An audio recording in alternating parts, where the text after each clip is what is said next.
আমি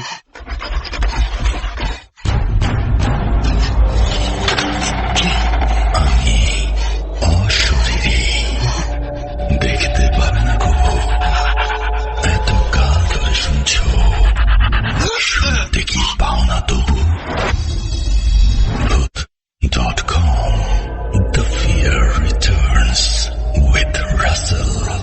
চলে যাব আমাদের প্রথম ঘটনায়। আশা করছি ঘটনাটি আপনাদের ভালো লাগবে। যেভাবে লেখা আছে আমি সেভাবেই শুরু করছি। আসসালামু আলাইকুম রাসেল ভাই। ওয়ালাইকুম সালাম। ভালোর দলের মানুষ আপনি, তাই আমি জানি আপনি ভালো আছেন। Voot.com-এ পাঠানো এটা আমার তৃতীয় ঘটনা। আগের দুটি ঘটনা আপনি সিলেক্ট করেননি, কেন করেননি জানতে চাই না। এখানে একটু বলে রাখি, আগের ঘটনা হয়তো আমরা সিলেক্ট করেছিলাম, আপনি হয়তো মিস করতে পারেন। যদি আপনি ভালো লিখেন তাহলে সিলেক্ট না করার কোনো কারণ নেই। যা তিনি লিখছেন, কারণ আমি জানি সাবিত, সিফাত, তানবীর, তুষার ভাইদের এত ভালো মানের ঘটনার সামনে আমার ঘটনা দুটি কিছুই ছিল না। কিন্তু আমার মনে প্রবল আশা রাসেল ভাইয়ের কণ্ঠে নিজের পাঠানো একটা ঘটনা শোনার। তাই আমি ঘটনা সংগ্রহ করতে থাকি। সংগ্রহের এক পর্যায়ে এমন একটা ঘটনা পাই যেটা আমার খুব পছন্দ হয়। এত কথার মাঝে নিজের পরিচয় দিতেই ভুলে গেছি। আমি মোহাম্মদ কামরুজ্জামান বলছি নওগাঁ থেকে। আমার পক্ষে স্টুডিওতে গিয়ে ঘটনা বলা সম্ভব না, তাই ঘটনাটি সিলেক্টেড হলে পড়ে শোনানোর অনুরোধ রইল। অনেক কথা বলে ফেললাম, তাই আর কথা না বাড়িয়ে সরাসরি ঘটনায় যাই। ঘটনাটি 1965 সাল বা তার আশেপাশের কোন একটি সময়ের। ঘটনাটি শুনেছি আমার দাদুর কাছ থেকে। আমার দাদুর বয়স 90 বছর। আমার দাদু ঘটনার সাক্ষী। ঘটনাটি পুরো গ্রামকে তছনছ করে দিয়েছিল। গ্রামের নাম বলতে বারণ আছে, তাই বলছি না। সময়টা বর্ষাকাল, চারিদিকে পানিতে ভরপুর। এই সময় গ্রামের মানুষরা মাছ ধরতে পছন্দ করে।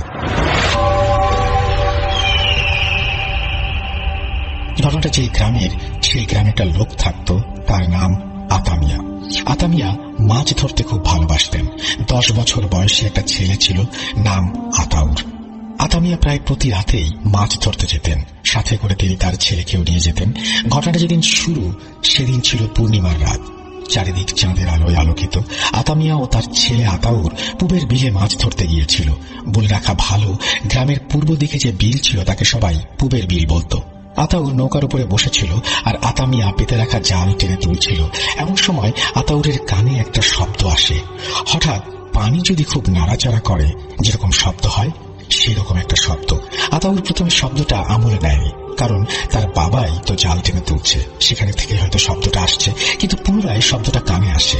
এরপর তার মনে হতে থাকে শব্দটা অনেক দূর থেকে আসছে, কারণ শব্দটা কাছ থেকে আসলে অনেক জোরে শোনা যেত, কিন্তু শব্দটা অনেক ধীরে ধীরে শোনা যাচ্ছে।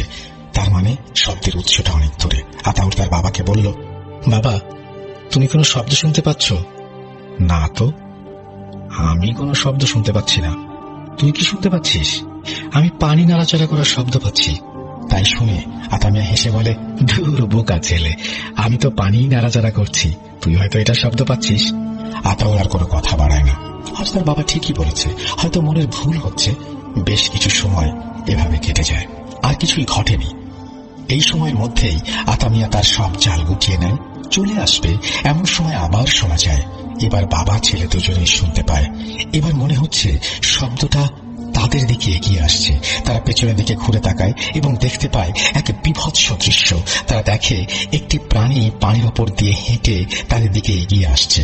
আর একটু এগিয়ে আসলেই তারা যা দেখল তা আরো ভয়ঙ্কর, কারণ প্রাণীটি একা না, তার পেছনে আরো 6টি একই রকম দেখতে প্রাণী তাদের দিকে এগিয়ে আসছে। কিন্তু তাদের ভয় চরম সীমায় পৌঁছে যায় যখন তারা দেখে যে আসলে তারা যে প্রাণীগুলোকে প্রাণী ভেবেছিল তারা এক একটা মানুষের আকৃতির অবয়ব। মানুষের আকৃতির এই জন্যই বলছি, কারণ সেই প্রাণীগুলো দেখতে অনেকটা মানুষের মতো। তাদের মানুষের মতো চোখ, নাক, মুখ আছে, কিন্তু তাদের কানটা অনেক বেশি বড়, আর তাদের হাতটা অনেকটা হাঁসের পায়ের মতো ছিল এবং সেই পায়ে ধারালো নখ আছে। পাটা মানুষের মতোই, তবে সবচেয়ে বেশি অবাক করা বিষয় হলো তাদের শরীরের চামড়া অনেকটা কুনো ব্যাঙের চামড়ার মতো। আর তারা 2 পা দিয়ে নয়, বরং 4 হাত পা দিয়ে হাঁটছে। এজন্যই দূর থেকে দেখলে অনেকটা প্রাণীর মতো মনে হয়। গভীর রাত, শুনশান একটা খাল, খালের পানিতে নৌকার উপর 2টি মানুষ, আর সামনে 7টা মানুষ আকৃতির অবয়ব। এমন পরিস্থিতিতে পৃথিবীর সবচেয়ে সাহসী মানুষটাও ভয়ে মুষড়ে পড়বে। এমন একটি পরিস্থিতির মুখোমুখি হয়ে আতামিয়া ও আতাউর মারাত্মক ভয় পান। কি করা উচিত তারা ভেবে পাচ্ছিলেন না। অবয়বগুলোকে নৌকার দিকে এগিয়ে আসতে দেখে ঘোর কাটে আতাউর মিয়ার। সে তাড়াতাড়ি নৌকা বাইতে থাকে। লক্ষ্য একটাই, তীরে পৌঁছতে হবে, যে করে হোক তীরে উঠতে হবে। অবয়বগুলো নৌকার পেছনে পেছনে আসতে থাকে, আর তাদের গতি ছিল অনেক। আতামিয়া নিজের সর্বশক্তি দিয়ে নৌকা বাইতে থাকেন, কিন্তু অবয়বগুলোর গতির সামনে নৌকার গতিটি কিছুই নয়। দূরে তীর দেখা যাচ্ছে, আর এদিকে অবয়বগুলো নৌকাটা ধরে ফেলবে এমন একটা অবস্থা। কিছু উপায় না পেয়ে আতামিয়া তার ছেলেকে বলে, আতাউর তুই লাফ দে। আতাউর ছোট মানুষ, তাই অত কিছু সে ভাবতে পারেনি। বাবা যা বলেছে তাই করেছে। আতাউর পানিতে লাফ দেয়। বয়স কম হলেও গ্রামের ছেলে হওয়ায় সাঁতার ভালোই জানা ছিল। সে সাঁতরাতে শুরু করে। আতাউর পানিতে ঝাঁপ দেওয়ার পর আতামিয়া দেখে সেও যদি পানিতে লাফ দেয় তাহলে কেউই বাঁচতে পারবে না। বাবা জীবনের প্রত্যেকটা সময়ে নিজের জীবনের বিনিময়ে হলেও চায় তার সন্তান ভালো থাকুক। এক্ষেত্রে আতাউরকে বাঁচাতে আতামিয়া নিজের জীবনের ঝুঁকি নিলেন। আতামিয়া নৌকা বাওয়া বন্ধ করে দিলেন, বৈঠাটা হাতে নিয়ে দাঁড়িয়ে পড়লেন। অবয়বগুলো যখন নৌকার কাছে চলে এসেছে তখন আতামিয়া জোরে জোরে আজান দিতে শুরু করেন, আর বৈঠা দিয়ে অবয়বগুলোকে আঘাত করতে থাকেন। এদিকে আতাউর ততক্ষণে তীরে উঠে গেছে। তীরে উঠে সে পেছনে ফিরে তাকাতেই দেখে অবয়বগুলো তার বাবাকে চারিদিক থেকে ঘিরে ধরেছে। একটা অবয়ব তার দিকে তাকায়, মনে হয় অবয়বটা প্রচন্ড রেগে আছে। অবয়বটি তীরের দিকে আসতে থাকে। আতাউর প্রচন্ড ভয়ে দিকবিদিক শূন্য হয়ে দৌড়াতে শুরু করে। কিছু দূর গিয়ে সে পেছনে তাকিয়ে দেখে অবয়ব তীরে উঠে গেছে এবং তাকে তাড়া করছে। সে আবার দৌড়াতে শুরু করে। কোন দিকে কতক্ষণ দৌড়েছে তার মনে নেই। কিছু একটা সাথে হোঁচট খেয়ে পড়ে গিয়ে জ্ঞান হারায় আতাউর। সকালে জ্ঞান ফিরলে সে দেখে সে একটা ধানের জমির আইলের কাছে পড়ে আছে। ধীরে ধীরে উঠে দাঁড়ায় আতাউর। বোঝার চেষ্টা করে কোথায় আছে সে। নিজেকে আবিষ্কার করে একটা বড় বিলের মাঝে। সে চিনতে পারে বিলটাকে। এটা তো পশ্চিম পাড়ের বড় বিলটা। গত রাতের কথা মনে পড়ায় সে আবার বাড়ির দিকে দৌড় দেয়। বাড়ির কাছে আসতেই সে দেখে বাড়িতে অনেক মানুষের ভিড়। সে বাড়ির ভেতরে প্রবেশ করতে সবাই বলতে থাকে, আতাউর ফিরে এসেছে, আতাউর ফিরে এসেছে। তার মা তাকে এসে জড়িয়ে ধরে। তখনই তার বাবার কথা মনে পড়ে। বাড়িতে এত মানুষ সে দেখতে পাচ্ছে, কোথাও তার বাবাকে দেখতে পাচ্ছে না। মাকে বাবার কথা জিজ্ঞেস করতেই মা কান্নায় ভেঙে পড়ে। আতাউর দৌড়ে বাসার ভেতরে যায়। গিয়ে যা দেখে তা দেখে সে আবার জ্ঞান হারায়। সে দেখে বাড়ির আঙিনায় রাখা হয়েছে তার বাবার নিথর শরীরটা। পুরো শরীরটা ক্ষত বিক্ষত, কিছু কিছু জায়গায় মাংস নেই, মনে হচ্ছে কেউ খুবলে নিয়েছে। আতাউরের জ্ঞান ফিরলে সবাই তার কাছে জানতে চায় রাতে তাদের সাথে কি ঘটেছিল। আতাউর সবটা খুলে বলে আর জানতে চায় বাবাকে তারা কোথায় খুঁজে পেল। একজন জানায়, সারা রাত তোমরা যখন বাসায় ফেরোনি তখন তোমার মা আমাদের কাছে এসে তোমাদের একটু খুঁজে দেখার অনুরোধ করে। আমরা কয়েকজন খুঁজতে খুঁজতে খালের ধারে গিয়ে দেখি তোমার বাবা রক্তাক্ত অবস্থায় নৌকার ওপর পড়ে আছে, আর তুমি সেখানে নেই। আমরা সবাই তোমার বাবাকে ধরাধরি করে বাসায় নিয়ে আসি, আর তোমাকে খুঁজতে যাব এমন সময় তুমি বাসায় ফিরে আসো। সবাই মিলে আতামিয়াকে জানাজার পর কবর দেয়। ঘটনাটা গ্রামে ছড়িয়ে পড়ে। গ্রামে আতঙ্কের সৃষ্টি হয়। সবাই রাতে মাছ ধরতে যাওয়া বন্ধ করে দেয়। কিন্তু তারা কি জানতো সবেমাত্র শুরু হয়েছে ঘটনা। মৃত্যুর তাণ্ডব শুরু হতে যাচ্ছে গ্রামটিতে। কিছুদিন পরের ঘটনা। বর্ষণ মুখর দিন। সকাল থেকে টানা বৃষ্টি হচ্ছে। মাঝে মাঝে দুই একবার বৃষ্টি থামলেও আকাশ থেকে মেঘের দলগুলো সরে যায়নি। সেদিন কারো কোনো কাজ ছিল না। গ্রাম অঞ্চলে বৃষ্টির দিনে কারো কোনো কাজ থাকে না, তাই সবাই গল্প করে এবং এভাবেই দিন পার হয়ে যায়। আর গল্পের সাথে মুড়ি খাওয়া সবার অনেক প্রিয়। প্রায় প্রতিটি বৃষ্টির দিনের মতো সেদিনও সবার সাথে বসে গল্প করছিলেন নিয়ামত সাহেব। এই গ্রামের মাতবর তিনি। এমন সময় তার বাড়ির চাকরটি হাঁপাতে হাঁপাতে ছুটে আসলো। চাকরটিকে হাঁপাতে দেখে নিয়ামত সাহেব জিজ্ঞেস করলেন, কিরে লতিফ, কি হয়েছে? লতিফ বলে, সর্বনাশ হয়ে গেছে সাহেব, আমাদের সাদা গাভীটাকে খুঁজে পাওয়া যাচ্ছে না। খবর শুনে নিয়ামত সাহেব বেশ রেগে গেলেন এবং রাগের স্বরে বললেন, খুঁজে পাওয়া যাচ্ছে না মানে কি? গাভীটা কোথায় গেল? লতিফ বলল, আমি গোয়ালে খাবার দিতে গিয়ে দেখি অন্য সব গরু থাকলেও সাদা গাভীটা সেখানে নাই। কথাগুলো শুনে নিয়ামত সাহেব লতিফকে অনেক বকাঝকা করেন। বকাঝকা শেষে নিয়ামত সাহেব লতিফকে গরুটা খুঁজতে যেতে বলেন। ততক্ষণে বিকেল পেরিয়ে সন্ধ্যা নেমেছে। হাতে একটা হ্যারিকেন নিয়ে লতিফ গাভীটিকে খুঁজতে বের হয়। পথে এক ব্যক্তি লতিফকে বলে সে বিকেলে গাভীটিকে বিলের দিকে যেতে দেখেছে। লতিফ এবার বিলের দিকে যেতে শুরু করে। কিছুদূর যেতেই বৃষ্টিটা আবার শুরু হয়। বৃষ্টির পানিতে হ্যারিকেনটার নিভু নিভু অবস্থা, যদিও একেবারে নিভে যায়নি, কারণ আমরা যারা হ্যারিকেন দেখেছি তারা জানি যে হ্যারিকেনের আলোটা একটা কাঁচের মধ্যে থাকে। এই কারণেই বৃষ্টির পানিটা হ্যারিকেনকে নিভে দিতে পারেনি। যাই হোক, বৃষ্টির সাথে লড়াই করতে করতে লতিফ বিলের পাশে গিয়ে পৌঁছায়। হ্যারিকেনের আবছা আলোয় লতিফ দেখতে পায় সাদা কিছু একটা বিলের ধারে দাঁড়িয়ে আছে। লতিফ মনে করে সেই গাভী হয়তো দাঁড়িয়ে আছে। লতিফ সেদিকে এগোতে থাকে। সে ধীরে ধীরে কাছে চলে যায়। হঠাৎ করে একটা দমকা হাওয়া লতিফের হ্যারিকেনটাকে নিভিয়ে দেয়। চারিদিকে তখন ঘুটঘুটে অন্ধকার। বৃষ্টি তখনও কমেনি, তবে মাঝে মাঝে বিদ্যুৎ চমকাচ্ছে। বিদ্যুৎ চমকানোর আলোয় লতিফ গাভীটাকে যখনই ধরতে যাবে, হঠাৎ করে বিলের পানির মধ্যে কিছু একটা গাভীটিকে বিলের পানির মধ্যে টেনে নেয়। ঘটনাটা এত দ্রুত ঘটে যায় যে লতিফ কিছুই বুঝতে পারে না। বিষয়টি কি ঘটলো বুঝে ওঠার আগেই সবকিছু শেষ হয়ে গেছে। তার মাঝে আবারও বিদ্যুৎ চমকানোর আলোয় যে দৃশ্যটি সে দেখে তা সে কল্পনাও করতে পারেনি। লতিফ দেখতে পেল বিলের পানিতে 7টা মাথা ভেসে আছে, আর মাথাগুলো এক দৃষ্টিতে তার দিকে তাকিয়ে আছে। এই দৃশ্য দেখে লতিফ মারাত্মকভাবে ভয় পায়। সে আর এক মুহূর্ত সেখানে থাকতে নারাজ। লতিফ এক দৌড় দিল, বাসার উঠোনে এসে চিৎকার দিয়ে অজ্ঞান হয়ে যায়। বাড়ির লোকেরা তাকে ধরাধরি করে বাসার ভেতরে নিয়ে যায়। লতিফের জ্ঞান ফেরে পরের দিন সকালে। তার জ্ঞান ফিরলে বাড়ির সবাই তার কাছে জানতে চায় কি ঘটেছিল। লতিফ সবার কাছে ঘটনা খুলে বলে। এবার ঘটনা শোনার পর গ্রামবাসীদের ভয় আরো দ্বিগুণ হয়ে যায়। লতিফের কথা শুনে নিয়ামত সাহেব কিছু লোক নিয়ে বিলের পাশে যান গাভীটাকে খুঁজতে। গিয়ে দেখা মেলে এক হৃদয় বিদারক দৃশ্যের। গাভীটার মাথাবিহীন দেহ পড়ে আছে খালের পাশে। মনে হচ্ছে কেউ মাথাটাকে টেনে ছিঁড়ে নিয়েছে। পরপর দুটি একই ধরনের ঘটনা গ্রামবাসীদের মনে চরম ভয়ের সঞ্চার করে। তাই গ্রামবাসী এক প্রকার বিলটাতে মাছ ধরা বন্ধ করে দেয়। এর মাঝে চলে যায় বেশ কয়েকটি মাস। গ্রামে একজন লোক ছিল সামাদ নামে। তার একটা বিয়ের উপযুক্ত ছেলে ছিল। তার ছেলের নাম কুদ্দুস। কুদ্দুসের বিয়ে ঠিক করা হয় সেই গ্রাম থেকে 3 গ্রাম পরে অন্য এক গ্রামে আবুল সাহেবের মেয়ের সাথে। একদিন ভালো দিন দেখে তাদের বিয়ে দেয়া হয়। এবারে ঘটনাটি ঘটে বিয়ের 15 দিন পরে। সেদিন আবুল সাহেবের মেয়েকে দেখার ইচ্ছে হচ্ছিল, তাই আবুল সাহেব সিদ্ধান্ত নেন মেয়েকে দেখতে মেয়ের বাসায় যাবেন। যেমন চিন্তা তেমনই কাজ। পরন্ত বিকেলে আবুল সাহেব তার ছোট ভাইকে সঙ্গে নিয়ে মেয়ের বাসার উদ্দেশ্যে রওনা দেন। সঙ্গে নেন মিষ্টি, ফল, পিঠা আর মাছ। তখনকার যাতায়াত ব্যবস্থা সম্পর্কে আমরা সবাই কম বেশি জানি। তখন পায়ে হেঁটে চলাচলটাই একমাত্র মাধ্যম। আবুল সাহেবরা যখন তার মেয়ের গ্রামে প্রবেশ করেন তখন প্রায় রাত 10টা। তারা সেই বিলের পাশ দিয়ে হেঁটে যাচ্ছেন। এমন সময় তাদের কানে পানি নাড়াচাড়া করার শব্দ আসে। প্রথম দিকে তারা এটাকে গুরুত্ব দেননি, কিন্তু ক্রমশ শব্দটা বাড়তে থাকে। তাদের কাছে টর্চ, হ্যারিকেন কিছুই ছিল না। আকাশে হালকা চাঁদের আলো ছিল, তাতে পথ মোটামুটি স্পষ্ট দেখা যাচ্ছিল। পানির নাড়াচাড়ার শব্দ বন্ধ হয়ে যায়, কিন্তু শুরু হয় এক নতুন শব্দ। শব্দটা এখন মাটির সাথে কোনো কিছু ঘষে ঘষে চললে যেমন শব্দ হয় তেমন। এবার তারা পেছনে ফিরে তাকায় এবং দেখতে পায় তাদের জীবনের সবচেয়ে ভয়ঙ্কর দৃশ্য। তারা দেখে প্রাণীর মতো সেই অবয়বগুলো তাদের পেছন পেছন আসছে। চোখ দুটো টকটকে লাল রঙের। এই দৃশ্য দেখে আবুল সাহেব ও তার ভাই এক দৌড় দেন। কে কোন দিকে দৌড় দিয়েছেন জানেন না।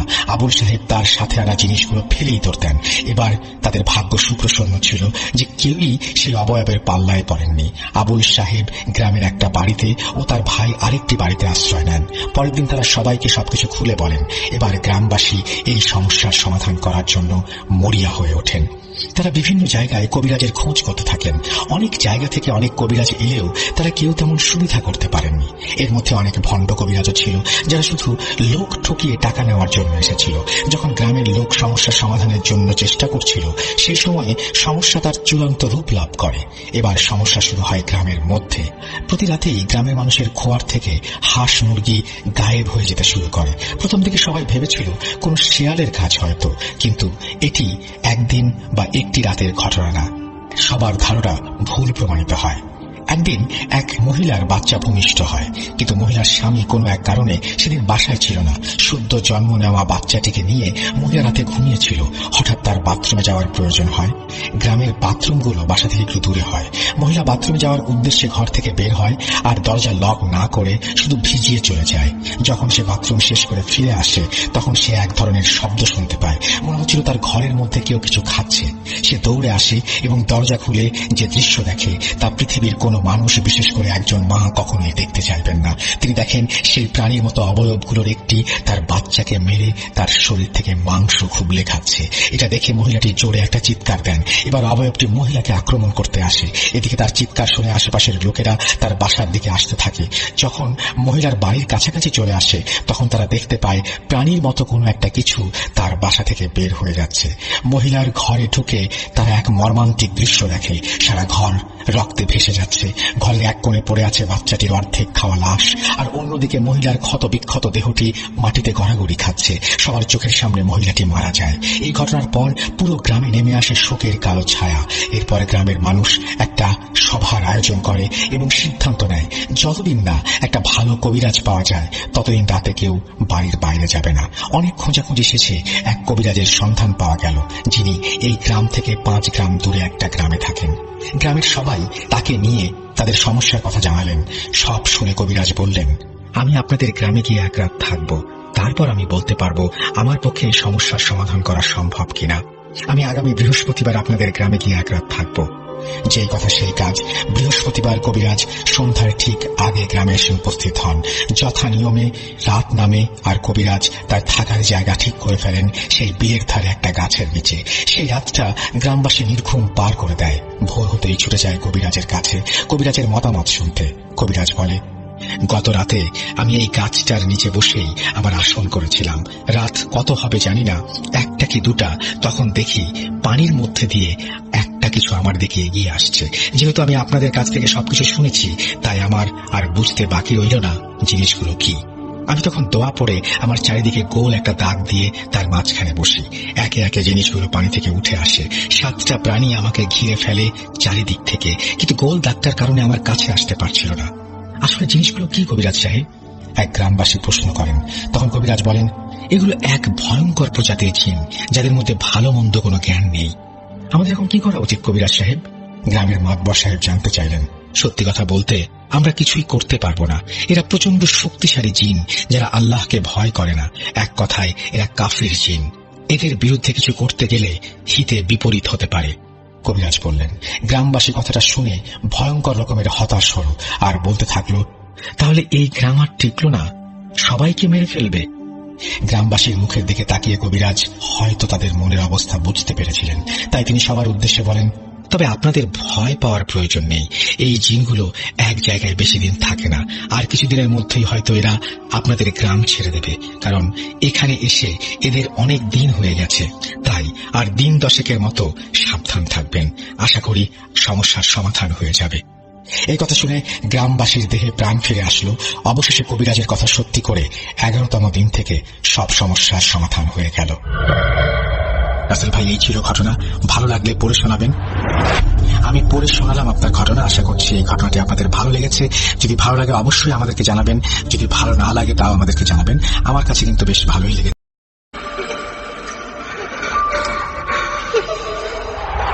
লুকোচুরি খেলবে? লুকোচুরি তুমি লুকাও, আমি ঠিকই তোমাকে খুঁজে পাবো।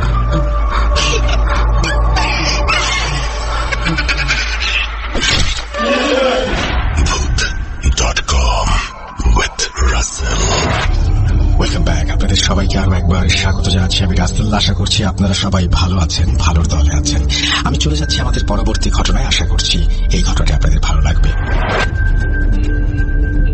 আসসালামু আলাইকুম রাসেল ভাইয়া, আশা করি ভালো আছেন। আমি সাজ্জাদ কিরাম খান রহিম, ঠিকানা চর রায়পুর, সিরাজগঞ্জ। তারপর তিনি তার মোবাইল নাম্বার শেয়ার করেছেন, সেটা আমরা কখনো শেয়ার করিনি, সুতরাং আজকেও করছি না। তারপর তিনি লিখছেন, আজকের ঘটনাটি আমার এক বন্ধুর চাচার সাথে ঘটে যাওয়া ঘটনা। তিনি তার নাম প্রকাশ করতে নিষেধ করেছেন, তাই ঘটনায় আমি নামটি ব্যবহার করছি না। আমি আমার চাচার মতো করে বলছি। আমি তখন ঢাকাতে চাকরি করতাম। তখন একবার বাড়িতে এসে বাজারের একজন রিকশাওয়ালাকে জিজ্ঞেস করেছিলাম, মামা বটপুর যাবেন? আমার কথা শুনে রিকশাওয়ালার চোখ বড় বড় হয়ে গেল। শুধু তার নয়, আশেপাশে থাকা সকল রিকশাওয়ালা অবাক হয়ে আমার দিকে তাকিয়ে আছে। তবে আমার মনোযোগ সামনে থাকা রিকশা চালকের দিকে। নিজের চোখ দুটি বিশাল বড় বড় করে তাকিয়ে আছে। এভাবে তাকিয়ে আছেন কেন? যাবেন কিনা বলুন? রিকশাওয়ালা হক চকিয়ে গেল। নিমেষেই নিজেকে সামলে নিয়ে ভয় ভয় কণ্ঠে বলল, না মামা, ওদিকে যাওয়া যাবে না, সমস্যা আছে। দিনের আলো থাকলে আপনাকে নিয়ে যেতাম, এখন রাত 10টার উপরে বাজে, এত রাতে যেতে পারবো না। এটি বলে রিকশাওয়ালা তার রিকশা নিয়ে চলে গেলেন। আশেপাশে থাকা আরো রিকশাওয়ালাদের যাওয়ার কথা বলতেই তারাও না করে দিয়ে চলে গেলেন। গ্রামের বাজারের ভেতরে দাঁড়িয়ে আছি প্রায় 30 মিনিটের মতো। আগামীকাল ঈদ, পুরো বাজারে মানুষের কোলাহল। কত রিক্সাওয়ালা খালি রিক্সা নিয়ে বসে আছে, অথচ বটপুর যাওয়ার মতো কাউকে পাচ্ছি না। সবাই গন্তব্য শুনে চলে যাচ্ছে। মোবাইলে তেমন একটা চার্জ নেই যে বাসায় ফোন দিয়ে কাউকে আসতে বলবো। বেশি রাত করে বাসায় ফিরতে চাই না দেখে সকালের বাসে রওনা দিয়েছিলাম, যেন বিকেলের মধ্যে বাড়িতে পৌঁছাতে পারি।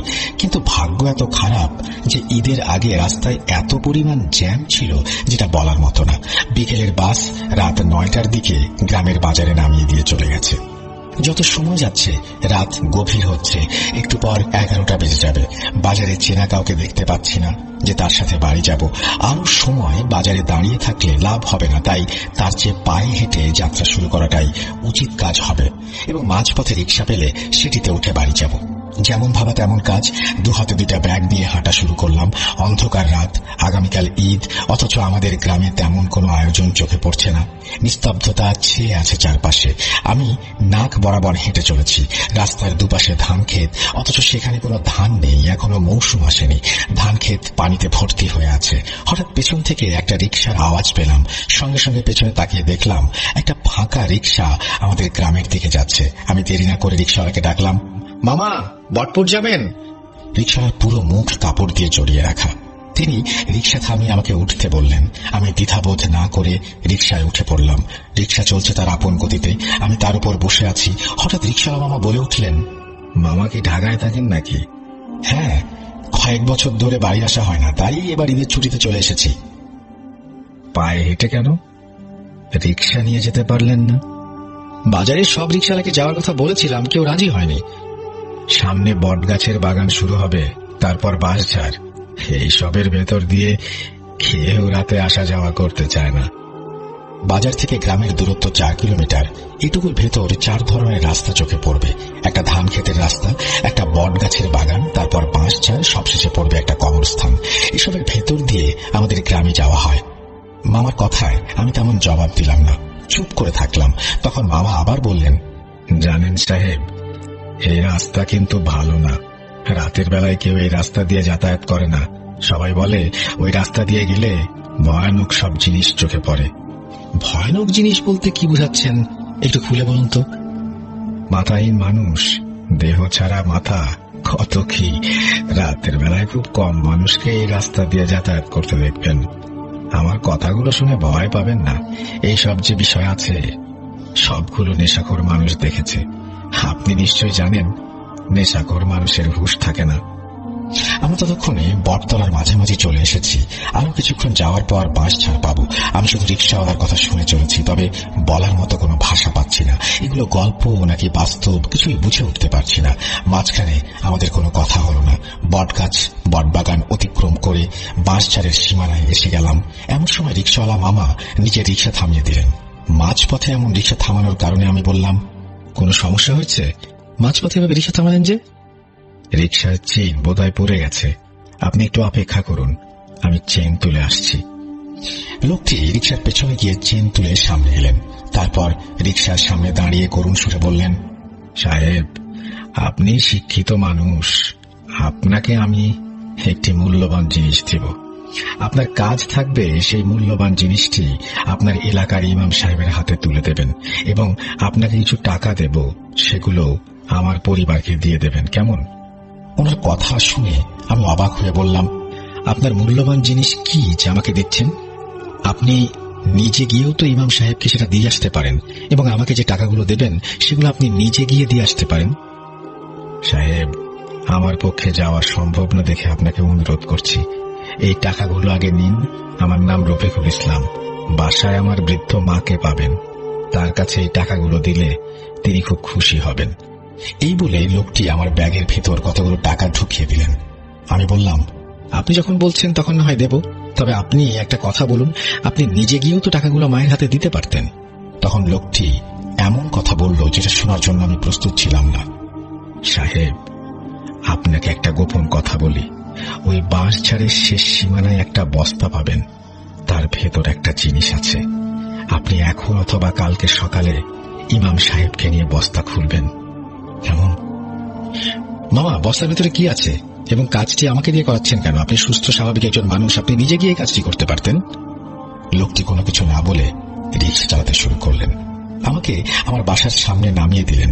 যখনই ভাড়া দিতে যাব তখনই লোকটি বললেন, আমাকে টাকা দেওয়ার কিছু নেই, আমার ভাড়ার টাকাটি আমার আম্মাকে দিয়ে দিয়েন।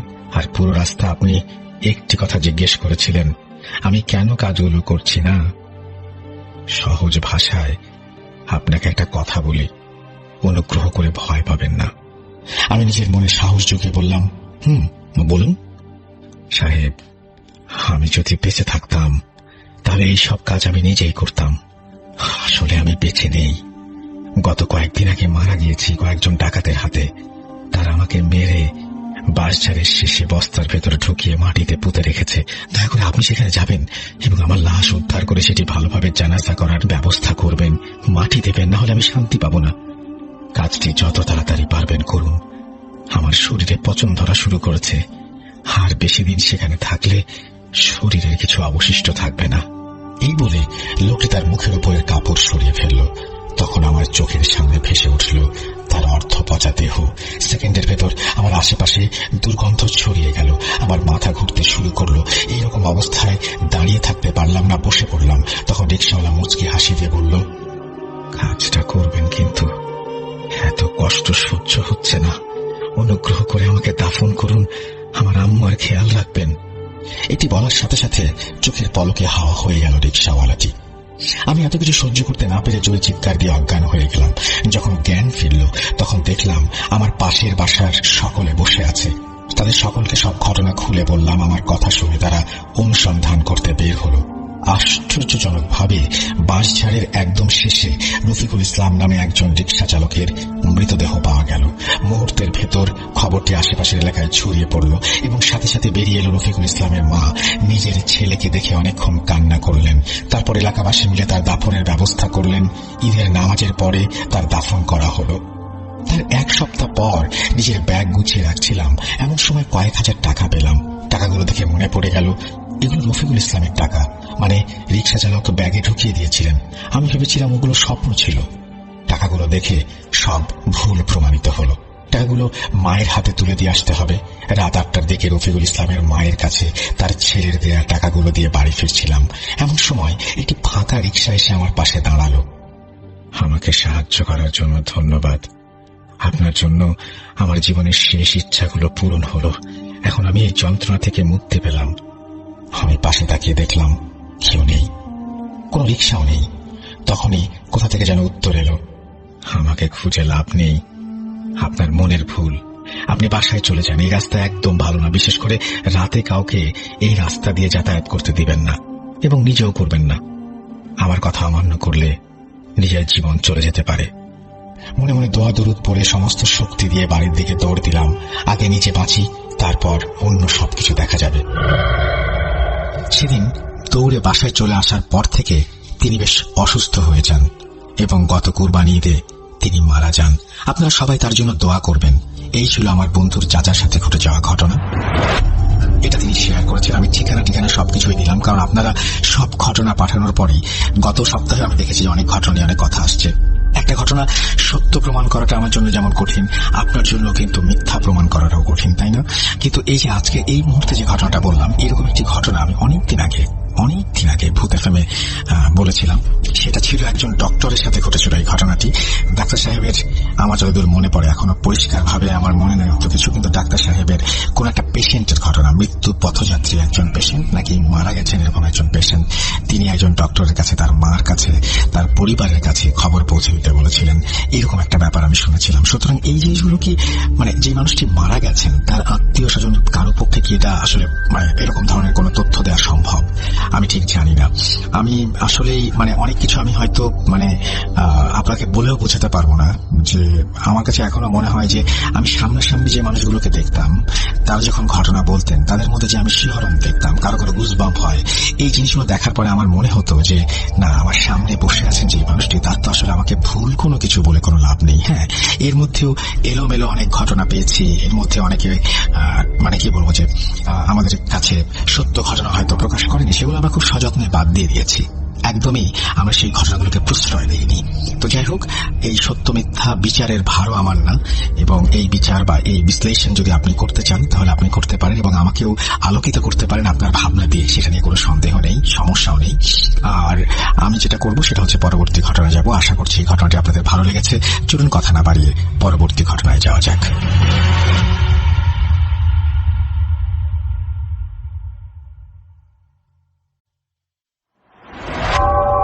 আবারও রাতের আধারে ভয়ের রাজ্য ফুঁড়ে ফিরেছি সেই পুরনো সুরে।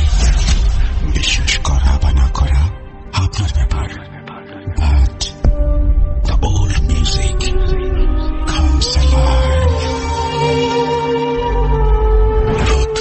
Truth.com. The fear returns with Russell. Welcome back. আপনাদের সবাইকে আরো একবার স্বাগত জানাচ্ছি। আমি রাসেল। আশা করছি আপনারা সবাই ভালো আছেন, ভালোর দলে আছেন। আমি চলে যাব আমাদের পরবর্তী ঘটনায়। আশা করছি এই ঘটনাটি আপনাদের ভালো লাগবে। যেভাবে লেখা আছে আমি সেভাবেই শুরু করছি। 26তম রোজায় ঘটে গেল এক মর্মান্তিক ঘটনা। আমার নাম সিজনু আহমেদ। আমি দিকপাই উপশহর জামালপুরে থাকি। তারপরে তিনি তার ফোন নাম্বার শেয়ার করেছেন। তারপরে তিনি বলেছেন, বর্তমানে জুয়েলারির ব্যবসা করি। আমি 2010 থেকে আপনাদের সাথে আছি, কিন্তু কখনো ঘটনা পাঠাইনি। এটাই আমার প্রথম ঘটনা। ভূত.com পাঠালাম। আমার ঘটনাটি পড়ে শোনানোর অনুরোধ রইল।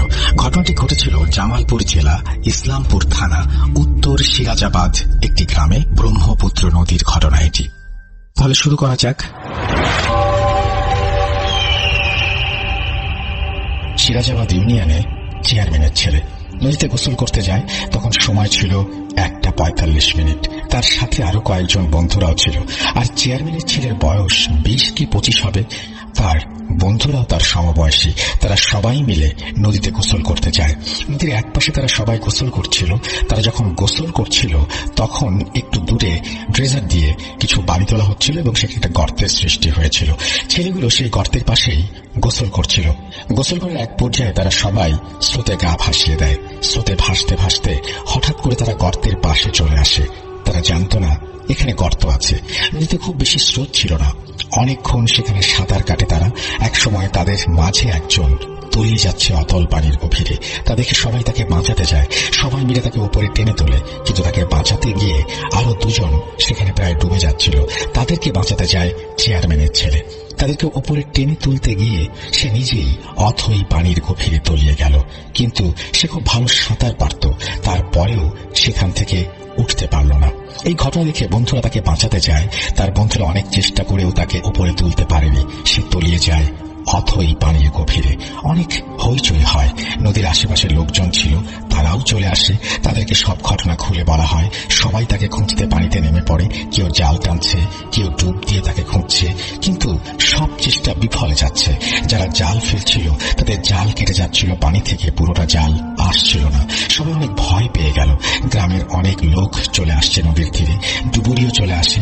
প্রথমে ডুবুরি যখন ডুব দেয় 10 মিনিট, 20 মিনিট, 30 মিনিট হয়ে গেল, ডুবুরি ওপরে ওঠে না। কিছুক্ষণ পর সে ওপরে উঠে আসে খালি হাতে। সে উঠে বলল, চেয়ারম্যান সাহেব কই? চেয়ারম্যান সাহেব তাদের কাছে দৌড়ে গেলেন। ডুবুরি চেয়ারম্যানের পায়ে লুটিয়ে পড়ে বলল, আমাকে মাফ করবেন, আমি আর ডুব দিতে পারবো না। আপনারা অন্য ডুবুরিকে খবর দেন, আর একটা কবিরাজ সাথে নিয়ে আসেন। এই বলে তারা চলে যায়। কিন্তু এইসব কথা কেন বলল সেটা জানা গেল না। তাদের কথা মতো 2টা ডুবুরি আর একটা কবিরাজ নিয়ে আসা হলো। প্রথম ডুবুরি ডুব দিয়ে কিছুক্ষণ পরে সে উপরে উঠে আসে। তার চোখ মুখে একটা ভয়ের ছাপ ছিল। সবাইকে সে বলল, আমি অনেক মাছ দেখেছি, কিন্তু এত বড় মাছ আমি জীবনে দেখিনি। সে অনেক ভয় পেয়েছিল। সে ডুব দিবে না বলে জানালো। এদিকে আবার ইফতারের সময় হয়ে যাচ্ছে। অনেকে ইফতার করতে চলে যায়, সাথে ডুবুরিও ইফতার করতে চলে যায়। ইফতারের পর কবিরাজ নদীর তীরে ধ্যানে বসে। অনেকক্ষণ পর সে চেয়ারম্যান সাহেবকে বলল, আপনার ছেলে এখনো বেঁচে আছে, কিন্তু তারা আপনার ছেলেকে কিছুতেই ছাড়বে না। তাকে অনেকগুলো মৎস্য জিনে নিয়ে আটকে রেখেছে। এই মৎস্য জিনগুলো আপনার ছেলেকে কিছুতেই ছাড়ছে না। চেয়ারম্যান সাহেব কবিরাজকে বলল, আপনি কিছু একটা করেন। তখন কবিরাজ চেয়ারম্যানের স্ত্রীকে ডাক দিলেন। তার হাতে একটা বড় প্লেট দিলেন। সেই প্লেটে কলা, গ্লাস ভর্তি দুধ, আম, পেঁপে আরো অনেক কিছু ছিল, মানে যেটাকে বলা হয় ভোগ দেয়া। সেই প্লেটটি হাতে দিয়ে বললেন, এই প্লেটটা নদীতে ছেড়ে দেন। সেই প্লেটটি ভাসতে ভাসতে ওই গর্তের কাছে চলে গেল। কোনো দিকে নড়চড় হলো না। ওই প্লেটটি তখনও ভাসছিল। আর কবিরাজ চেয়ারম্যানের স্ত্রীকে বসিয়ে দিলেন। বললেন, আপনার ছেলে যতক্ষণ না পানি থেকে উপরে উঠে আসে ততক্ষণ এখানেই বসে থাকবেন। এই কথা বলে কবিরাজ ধ্যানে বসল। কিছুক্ষণ পর ধ্যান ভাঙল কবিরাজের। সে বলল, আপনার ছেলেকে ছাড়তে রাজি হয়েছে, কিন্তু তাদেরকে জানের বদলে জান দিতে হবে, মানে একটা আস্ত গরু দিতে হবে। তবেই আপনার ছেলেকে তারা জীবিত ছেড়ে দেবে। সবার মুখে একটু আশার আলো ফুটে উঠল। চেয়ারম্যান লোক পাঠিয়ে দিল ভালো দেখে একটা গরু কিনে নিয়ে আসতে। কিছুক্ষণের মাঝে চেয়ারম্যানের লোকেরা গরু কিনে নিয়ে আসে। হঠাৎ করে গরুটা খুব জোরে জোরে ডাক দিল এবং নদীর দিকে এগিয়ে গেল এবং গরুটা পানিতে নেমে পড়ছে। জানি না কেন, হয়তো বা সে বুঝে গিয়েছিল তাকে একটা প্রাণ বাঁচাতে হবে, কিন্তু সেটা আর হলো না। গরুটাকে পানি থেকে তুলে নিয়ে আসা হলো। কবিরাজ বলল, গরুটাকে জবাই না করে পুরো গরুটা নদীতে দিয়ে দাও। কিন্তু অনেকে বলছিল গরুটা জবাই করে রক্ত রক্তে দাও আর মাংসগুলো দাও গরিবদের মাঝে। কথা মতোই তাই করা হলো। এটাই ছিল সব থেকে বড় ভুল। সব কাজ শেষ। এখন সবার মাঝে এখন ছেলেটার ফিরে আসার অপেক্ষা। সেহরি করার সময় চলে আসে। লোকজন অনেক কমে গিয়েছে। নদীর মাঝে সেই প্লেটটি এখনো আছে সেখানে, কিন্তু ফজরের আজান দেওয়ার সাথে সাথেই সেই প্লেটটি সেখান থেকে ভেসে চলে গেল। সবাই ভাবল ছেলেটা মনে হয় বেঁচে গেল। ছেলেটার মা বাবার মুখে একটু খুশির ভাব ফিরে আসলো। সেই খুশি আর বেশিক্ষণ তাদের কাছে রইল না। সবাই দেখল ছেলেটার লাশ নদীর তীরে ভেসে উঠেছে। এটা তো হবার কথা ছিল না। কবিরাজ বলেছিল জানের বদলে জান দিলে ছেলেটা জীবিত ফেরত আসবে। ছেলে ফেরত আসলো মৃত হয়ে কেন? ততক্ষণে কবিরাজ লাপাত্তা হয়ে গেছে। ছেলেটাকে নদী থেকে তুলে নিয়ে আসা হলো। চারিদিকে কান্নার রোল পড়ে গেল। ছেলেটার পেটে কোনো পানি ছিল না। পানিতে ডুবে মরার কোনো আলামত পাওয়া যায়নি। ছেলেটার গলায় 5 আঙুলের বড় বড় দাগ দেখা গিয়েছিল। তার গায়ে ভয়ানক দাগ দেখে মনে হচ্ছিল ধারালো কিছু দিয়ে তার শরীরটাকে ক্ষত বিক্ষত করা হয়েছে। লাশটা দেখতে খুবই ভয়ঙ্কর ছিল। লাশটাকে নদী থেকে তুলে নিয়ে বাড়িতে গেল সবাই। জানাজা হলো, মাটিও দেওয়া হয়ে গেল, কিন্তু উত্তর পাওয়া গেল না কিছু প্রশ্নের। এই ভয়াবহ ঘটনার সাক্ষী পুরো গ্রাম। রাসেল ভাই, আমি গ্রামের ছেলে। গ্রাম দিনের বেলায় খুবই সুন্দর, আর রাতের বেলায় তার চেয়েও ভয়ঙ্কর। প্রতিদিন কেউ না কেউ ভয়ঙ্কর ঘটনার সাক্ষী হচ্ছে। হয়তো ভালো করে গুছিয়ে লিখতে পারেনি, তাই ছোট ভাই হিসেবে ক্ষমা সুন্দর দৃষ্টিতে দেখবেন।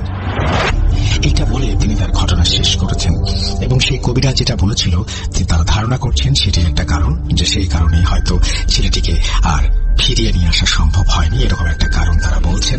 হতে পারে, নাও হতে পারে। আবার পুরো জিনিসটা আপনাদের উপরে ছেড়ে দেবো। আমি এখানে কোনো আসলে মন্তব্য করব না, কারণ ছেলেটার তুলে নিয়ে আসার পরে আপনারা বলছিলেন যে সেটার যে চেহারা তার সবকিছু খুব অস্বাভাবিক ছিল। সুতরাং সেটা তো একটা চিন্তার বিষয়। এবং পানিতে ডুবে মরার যদি কোনো আলামত, আমি জানি না সে আলামত কেমন হয়, আমি বলতে পারবো না। আপনারা যারা জানেন তারা হয়তো বলতে পারবেন। সেই আলামত নাকি ছিল না। এই ব্যাপারটাকে আপনারা কিভাবে দেখছেন একটু কমেন্ট করে জানিয়ে দিন। আমি তাহলে খুবই খুশি হব। আমরা চলে যাব আমাদের পরবর্তী ঘটনায়। আশা করছি এই ঘটনাটি আপনাদের ভালো লাগবে। চলুন কথা না বাড়িয়ে ঘটনায় যাওয়া যাক।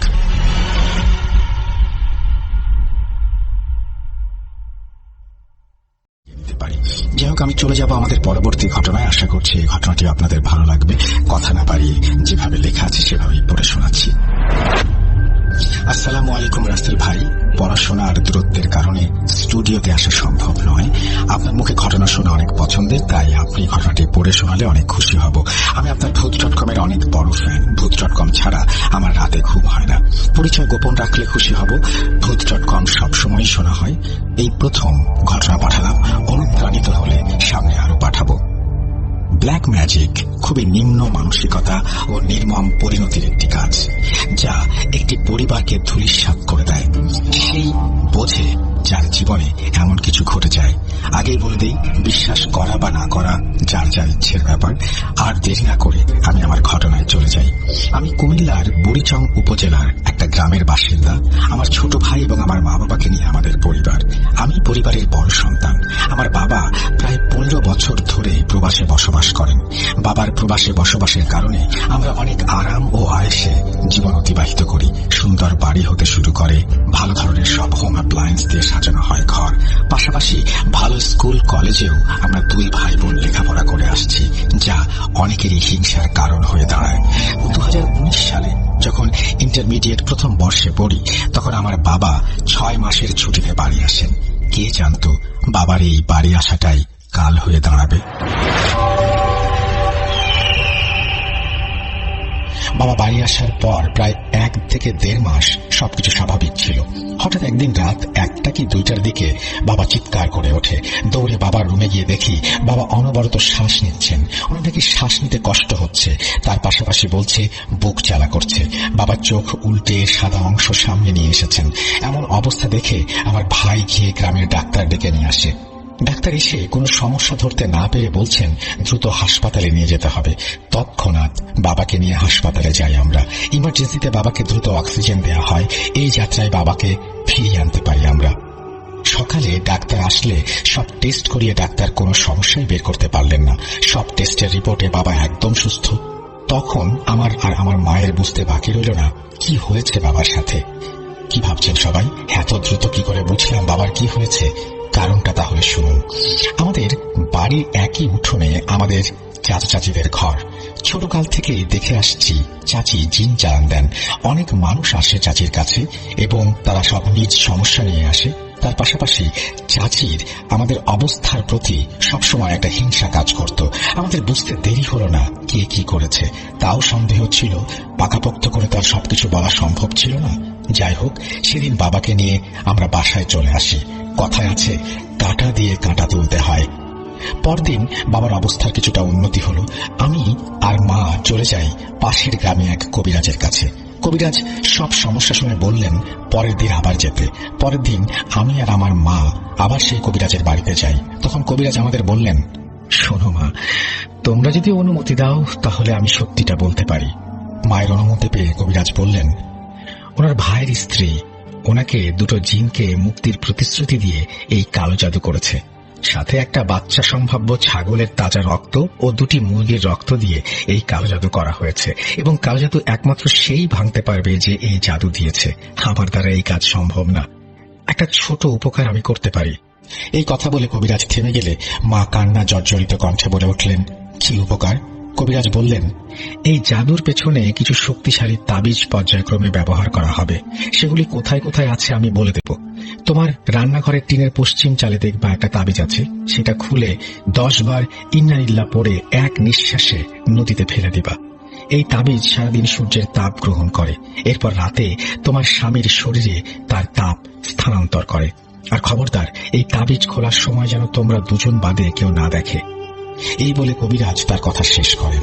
কবিরাজকে তার হাত দিয়া বুঝিয়ে দিয়ে আমি আর মা কাঁদো কাঁদো মুখ নিয়ে বাড়িতে চলে আসি। বাড়ি এসে সন্ধ্যার পর মা রান্নাঘরের চাল থেকে তাবিজটা খোলেন এবং 10 বার ইন্নালিল্লাহ পড়ে নদীতে এক নিঃশ্বাসে ফেলে দিয়ে আসেন। তারপর বাবা কিছুদিন ভালোই ছিলেন। যেই বাবার প্রবাসে যাবার সময় ঘনিয়ে আসলো, বাবার মধ্যে আলাদা একটা পরিবর্তন চলে আসলো। তিনি কোনোভাবেই যাবেন না। কেউ কিছু বললে রকচটা ভাবে মারধর করতে আসতেন। আমাকে আর আম্মুকে প্রায়ই হাত পা বেঁধে এক রুমে ফেলে রাখতেন। আমাদের না খেয়ে দিনের পর দিন কাটাতে হতো। কত কবিরাজ হুজুরের কাছে গিয়েছি, তাতে কোনো লাভ হয়নি। বাবার আর প্রবাসে যাওয়া হয়নি। আমাদের সুখের পরিবারে নেমে আসে অভাবের কালো ছায়া। বাবা দেশে কোনো ব্যবসা করতে চাইলেও একই অবস্থার সৃষ্টি হয়। এখন বাবা নিজেদের জমি জমা দেখাশোনা করে। কিছুদিন আগে বাবা অভাবে জর্জরিত হয়ে দেশের বাইরে যাবার পরিকল্পনা করেন। সবাই তাতে অনেক আনন্দিত হয়। কিন্তু এর 2 দিন পরে এক রাতে বাবা হঠাৎ চিৎকার করে চোখ উল্টে নিজের গলা নিজেই খামচে রক্তাক্ত করে ফেলে।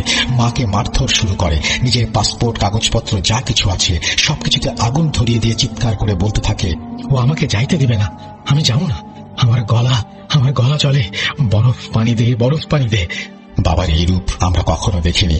মা তৎক্ষণাৎ সেই কবিরাজকে ফোন দিলে কবিরাজ আমাদের ঘরের পেছনের বড় আম গাছটি কেটে ফেলার নির্দেশ দেন। পরের দিন পুরোটা গাছ কাটার পরে সবার চোখ কপালে উঠে যায়। গাছের ভেতর রক্তে ভেজা কাপড় দিয়ে মোড়ানো একটি মস্ত বড় তাবিজ। মা এটি দ্রুত আগের তাবিজের ন্যায় নদীতে ফেলে দিয়ে আসেন। বাবা এখন প্রায়ই রাত হলে এমন করে। একবার মৃত্যুর মুখ থেকে ফিরে আসেন। এখন আল্লাহই আমাদের শেষ ভরসা। ব্ল্যাক ম্যাজিক যে কতটা দুর্বিষহ, কতটা নির্মম, তা প্রত্যেকটা দিন আমাদের মনে করিয়ে দেয়। যারা এই সমস্ত কাজ করে তাদের জন্য আল্লাহ জাহান্নামের সর্বনিকৃষ্ট স্তর রেখেছেন। সুতরাং এই সব থেকে আমরা দূরে থাকি। লেখায় কোনো ভুল ত্রুটি হলে ক্ষমা সুন্দর দৃষ্টিতে দেখবেন। এরপরে তিনি তার পরিচয় দিয়েছেন, যেটি তিনি গোপন রাখতে বলেছেন। সুতরাং তার পরিচয় আমি গোপন রাখছি এবং তার পরিচয় প্রকাশ করছি না। আশা করছি এই ঘটনাটি আপনাদের ভালো লেগেছে। যদি ভালো লাগে অবশ্যই আমাদের জানাবেন, যদি ভালো না লাগে সেটাও আমাদেরকে জানাবেন। আমরা চলে যাব